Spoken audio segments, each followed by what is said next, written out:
আজকে আমরা ভূগোল বিষয়ের একটা খুব গুরুত্বপূর্ণ টপিক নিয়ে আলোচনা করব, যেটা ক্লাস 8 রয়েছে, ক্লাস 10 রয়েছে, এছাড়াও গ্র্যাজুয়েশনে রয়েছে, যাদের ভূগোল অনার্স রয়েছে বিশেষ করে, এছাড়াও MA বা MSc-তে রয়েছে। তো দেখো, আজকের বিষয় হচ্ছে বায়ুপ্রবাহ কাকে বলে। হোয়াট ইজ এয়ার ফ্লো বা air currency, types of air flow. ঠিক আছে, তো বায়ুপ্রবাহ কাকে বলে?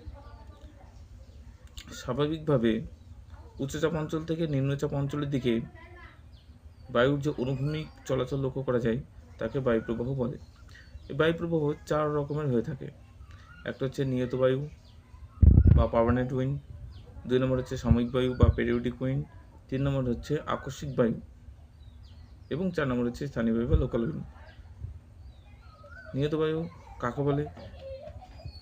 নিয়ত বায়ু হচ্ছে যে বায়ু সারা বছর ধরে নির্দিষ্ট দিকে, নির্দিষ্ট পথে, নির্দিষ্ট গতিবেগে নিয়মিতভাবে প্রবাহিত হয় তাকে নিয়ত বায়ু বলে। ইহা 4 প্রকার হয়ে থাকে, ইহা 3 প্রকার হয়ে থাকে। একটা হচ্ছে আইন বায়ু, আরেকটা হচ্ছে পশ্চিম বায়ু, 3 নম্বর মেরু বায়ু। আচ্ছা, 2 নম্বর কি ছিল? 2 নম্বর হচ্ছে সাময়িক বায়ু বা পেরিওডিক উইন্ড। কি? যে বায়ু নির্দিষ্ট সময় বা ঋতু পরিবর্তনের ফলে যে বায়ুটা প্রবাহিত হয় তাকে আমরা বলি সাময়িক বায়ু বা পেরিওডিক উইন্ড। ইহা আবার 2 প্রকার হয়ে থাকে, একটা সমুদ্র বায়ু, একটা স্থলবায়ু। আচ্ছা, 3 নম্বর হচ্ছে আকস্মিক বায়ু, অর্থাৎ হঠাৎ সৃষ্টি হয়ে স্বল্প সময়ের জন্য যে বায়ু প্রবাহিত হয় তাকে বলা হয় আকস্মিক বায়ু।